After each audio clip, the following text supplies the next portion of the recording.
La idea de este ciclo de documentales es concientizar a la población del grado de importancia que tuvo el ferrocarril para nuestro país. Las decisiones corruptas de nuestros gobiernos desde 1961 hasta la actualidad hicieron que, junto con la muerte del ferrocarril, también murieran cientos de pueblos a lo largo y a lo ancho de toda la Argentina. Concientizar a la población sobre la importancia del ferrocarril en la Argentina, el octavo país más grande en términos de superficie, implicará solicitar, reclamar a las autoridades pertinentes la reactivación de los ramales ferroviarios. Muchísimas personas no saben de qué se trata esta cuestión. Por eso, nadie puede defender lo que no sabe que tiene.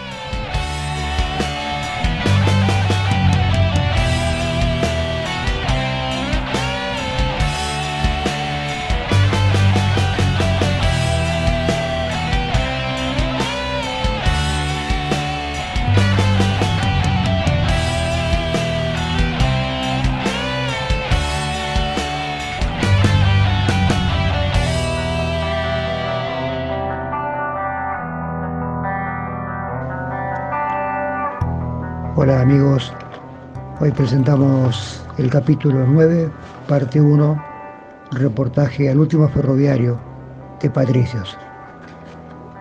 Los viajes que realizamos para documentar lo que significó el ferrocarril en materia de desarrollo y consolidación del territorio nacional nos llevó a Patricios, en el partido del 9 de julio, provincia de Buenos Aires, después de recorrer más de 280 kilómetros.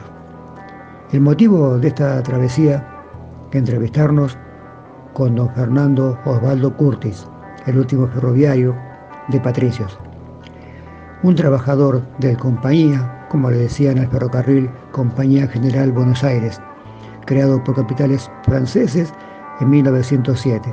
Inaugura el ramal y en 1910 la estación Patricios. En 1946 Perón nacionaliza los ferrocarriles en Argentina y la compañía se pasa a llamar Ferrocarril Nacional General Belgrano. Patricios tenía un gran taller donde se arreglaron locomotoras. Con el golpe del 55 empieza la decadencia del ferrocarril. Hoy el taller está en ruinas. Las políticas ferrocidas y antinacionales del Plan Larkin fue el factor determinante de la destrucción y despoblamiento de muchos pueblos que aún continúa. En 1961, Patricios tenía más de 6.000 habitantes. En el 2004 tenía 743 y hoy hay un repunte y llega a casi 1.100 habitantes. En 1977, la dictadura cívico-militar cierra ramales como el Midland, el Provincial, y el Compañía. En 1992, por Patricios pasó el último carguero, dejando un pueblo vacío y sin esperanzas. El Plan Larkin, un plan ideado por el FMI, desarticuló la vida de millones de argentinos que vivían de estos pueblos que quedaron aislados. No se contempló realizar asfaltos que reemplacen al tren. Fue un plan criminal que benefició a fábricas y empresas transportistas, pero dejó el despojo y el desarraigo que en muchos pueblos como Patricios, que hoy aún resiste al olvido.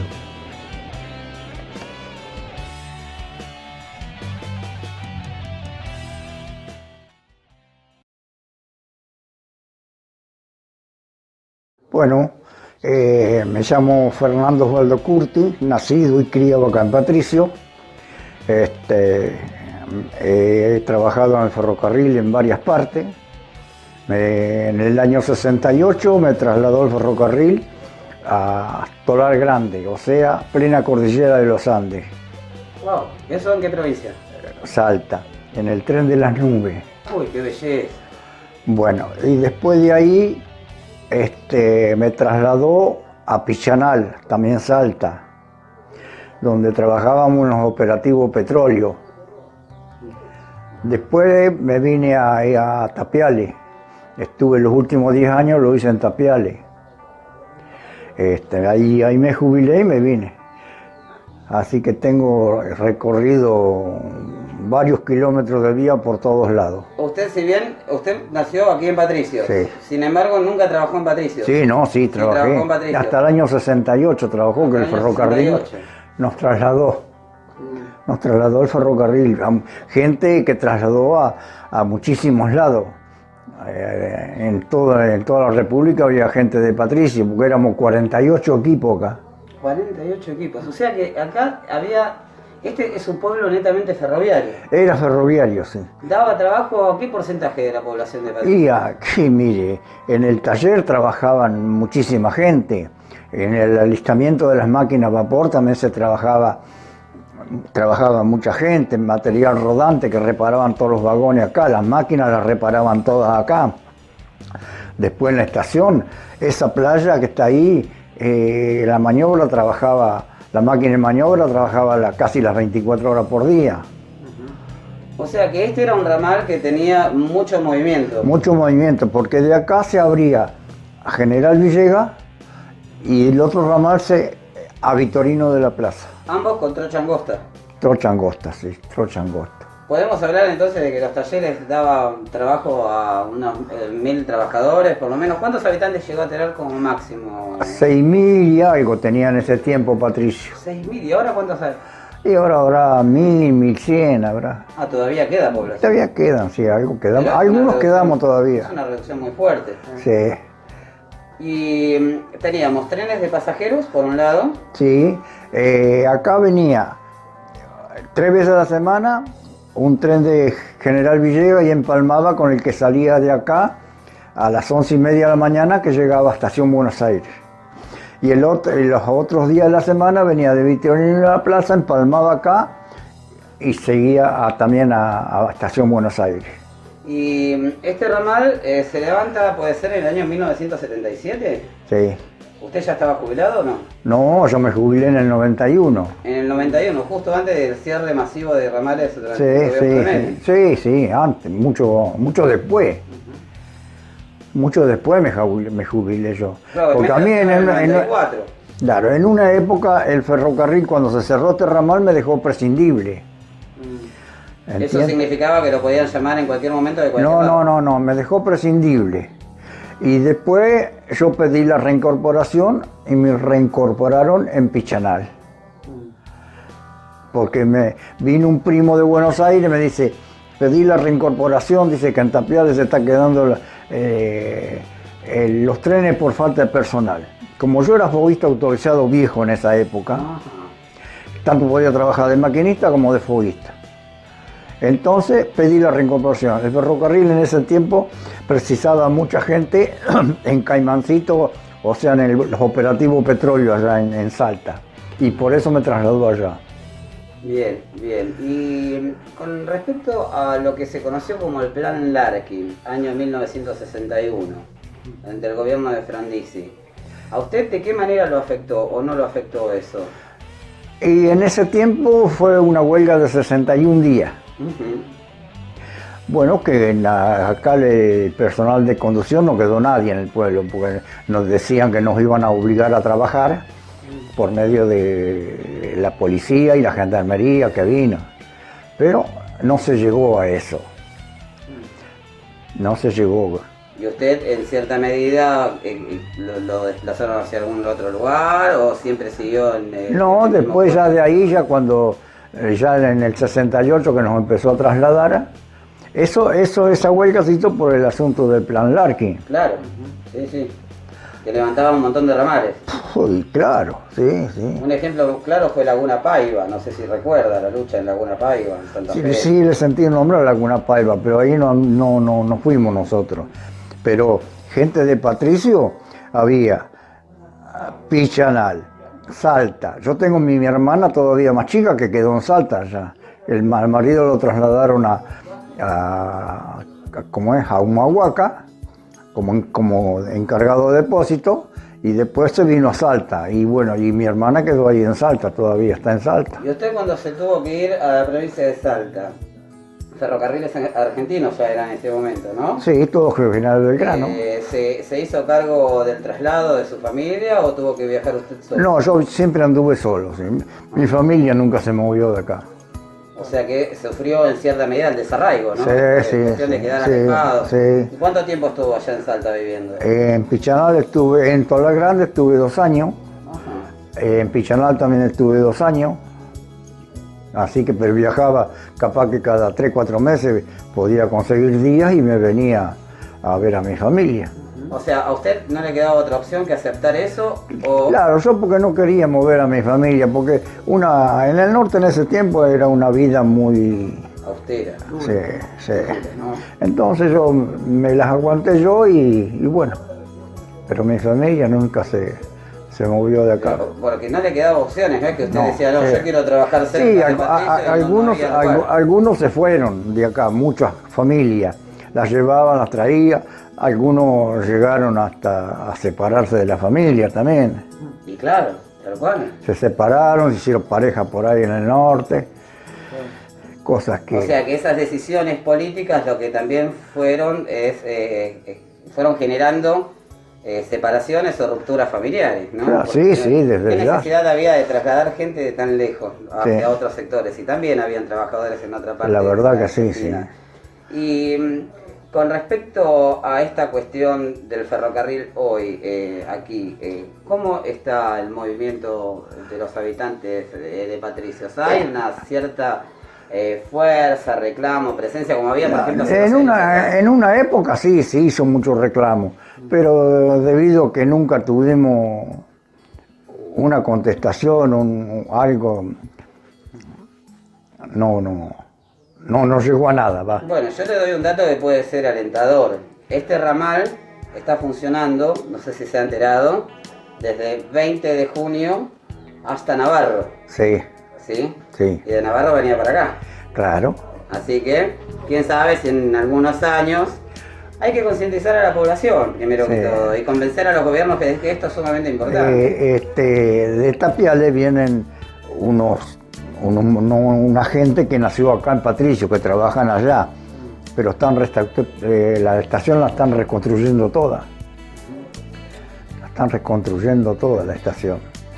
Y con respecto a Patricio, ¿era punta de riel o tenía una continuidad?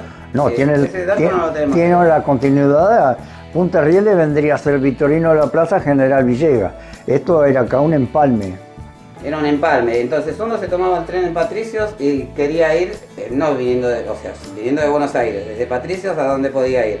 A Victorino de la Plaza General Villegas había muchos pueblos, como ser pueblos grandes, que estaba Madala, que era un pueblo grande en ese tiempo, Monescazón, Salazar, que había unas plantas de silo enormes, Bellot, que había unas plantas de silo enormes, que se cerraron todas.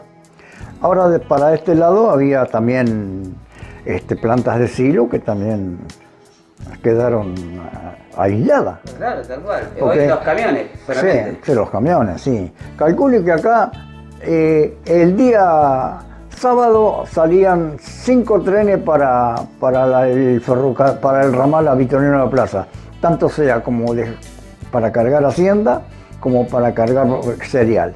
5 trenes los sábados, los lunes igual. Volvían los domingos, los martes, miércoles, todo, se venían todos. Así que esto de acá salía un montón ¿Y en de... promedio que llevan? 50 vagones, más o menos. No. Se llevaban, de cereal se llevaban 1.200 toneladas. 1.200, 1.400 toneladas. Y de vaca sí, 40, 45 jaulas se llevaba. Claro, equivalente a 40 o 45 camiones hoy, ¿no? Más o menos. Sí. Sí.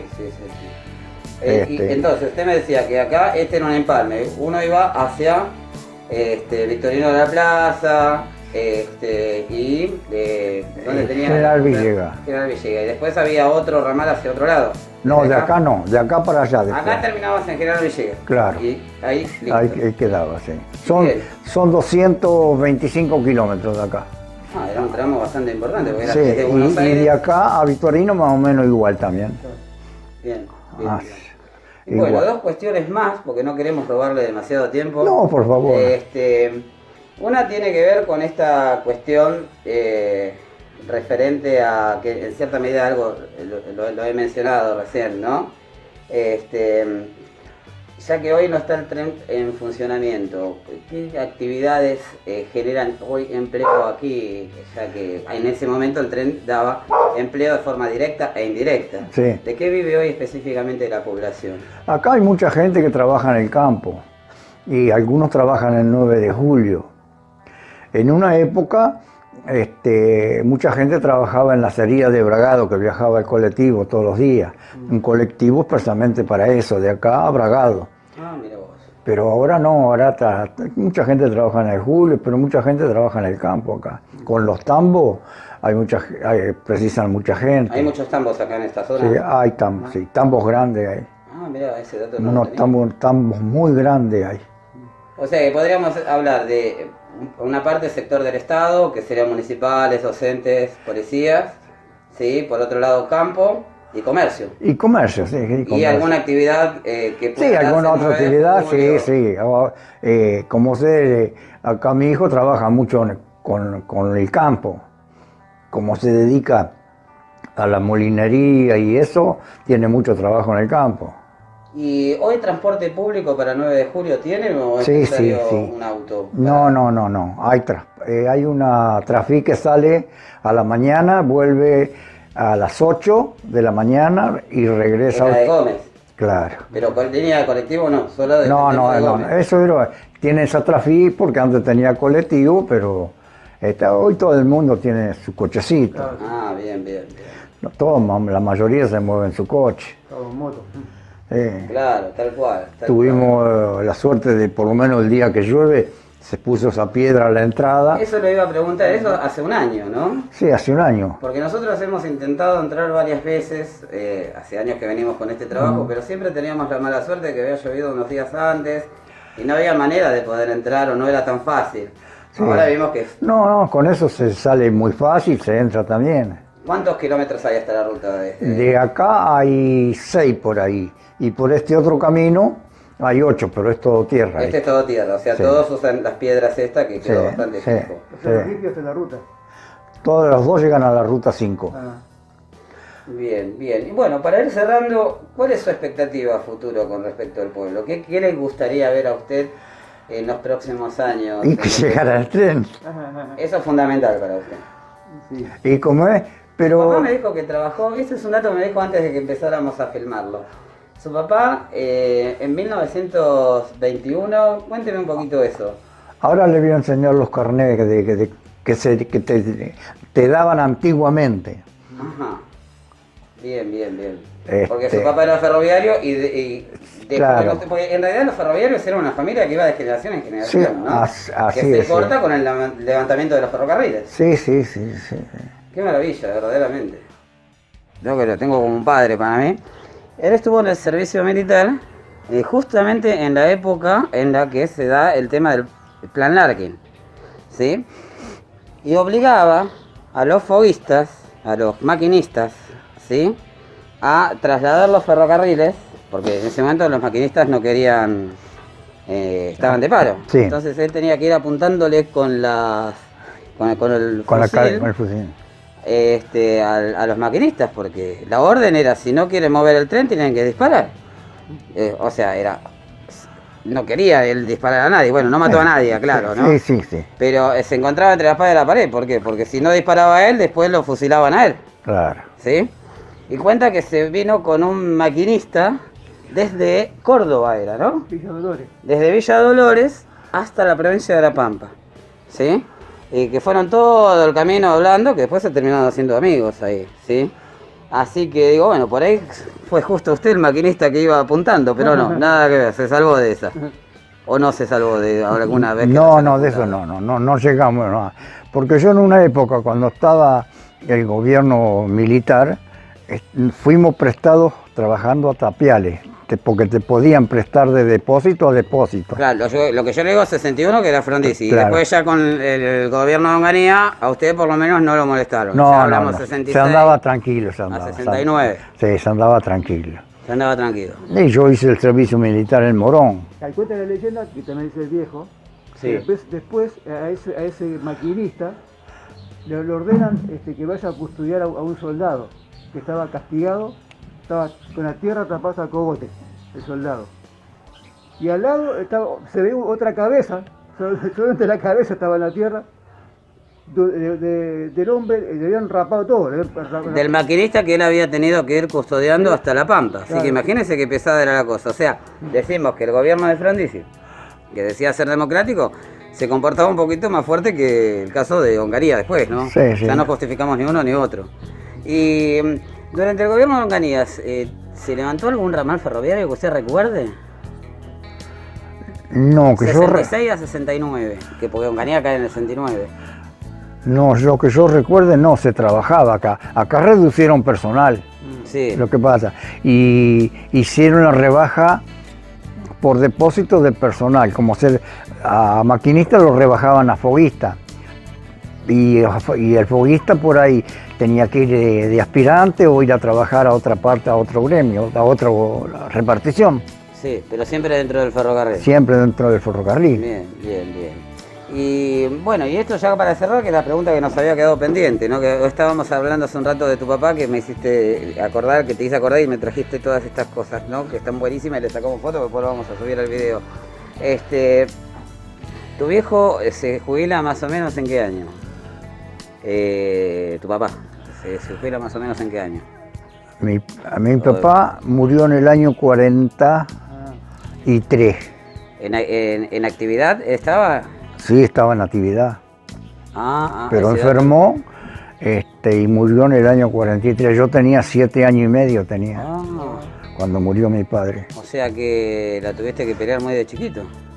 ¿Y cómo lograste entrar? Porque lo que yo te decía hace un ratito, ¿no? Generalmente los hijos entraban al ferrocarril porque, bueno, ya llegaban a los 18 años y podían ingresar, ¿no? En el caso tuyo no pasa eso, porque al fallecer a los 7, ¿cómo fue la situación de yo ingreso? quisiera decir algo, pero que esto no se grabara, ¿no es cierto? Lo sacamos. Yo le agradezco muchísimo que nos haya brindado esta nota, siendo un sábado. Lo estaban esperando allá en el taller, ¿eh? Sí, Qué raro que no haya venido hoy. Sí, no, yo voy siempre porque es mi hermana la que vive ahí, la hermana mía, es la segunda. Yo soy el mayor, después está ella y la más chica que está en Salta. Claro, me decía que raro que no haya venido, pero bueno, vayan y hablen con Justamente él. me estaba por ahí cuando vinieron ustedes. Bueno, le probamos la tarde. No, por Bueno, favor, ahora no, todavía no. le queda No, todavía una tengo. Así que le agradecemos muchísimo y ahora lo que vamos a estar haciendo es dejarle nuestros números de teléfono y nuestra página donde subimos los videos. Y bueno, después en todo caso su hijo, ¿usted cómo anda con el tema de la computadora? ¿Más o menos? No. ¿WhatsApp tampoco? Tampoco. Bueno, pero su hijo de seguro que sí, así que Sí, ahora le explicamos. aquello sí. Yo por lo tengo menos para ir viendo el capítulo 1. Claro, yo tengo las 2 hijas que viven el 9 de julio Ajá. y él que trabaja acá. Y bueno, ya a él le dejamos el número de teléfono. Le agradecemos muchísimo No, todo igualmente a ustedes por haber, y bueno, a ver si haber esta venido. lucha pequeña que estamos haciendo en algún momento cobra fuerza y llega a las autoridades, cualquiera que estén gobernando. Casi en algún momento. cualquiera. El Sí. asunto que llegue. El asunto es que llegue. Así que muchísimas gracias por todo. Gracias a ustedes. Ahí. Gracias a ustedes por haber venido a acordarse de los pueblos. Es lo que venimos haciendo hace muchos años y la verdad que nos encontramos. Acá por lo menos quedan 1100 habitantes. En Román Báez, que lo debe conocer, ramal Suipacha Vallauca. Sí, Román Báez tenía Sarmiento 630 ese. habitantes, tiene uno solo ahora. Pasamos este año, uno solo. es el Sarmiento. Sí, tal cual. Así que así tenemos una gran cantidad de pueblos relegados con muchísima tristeza. Cortamos aquí.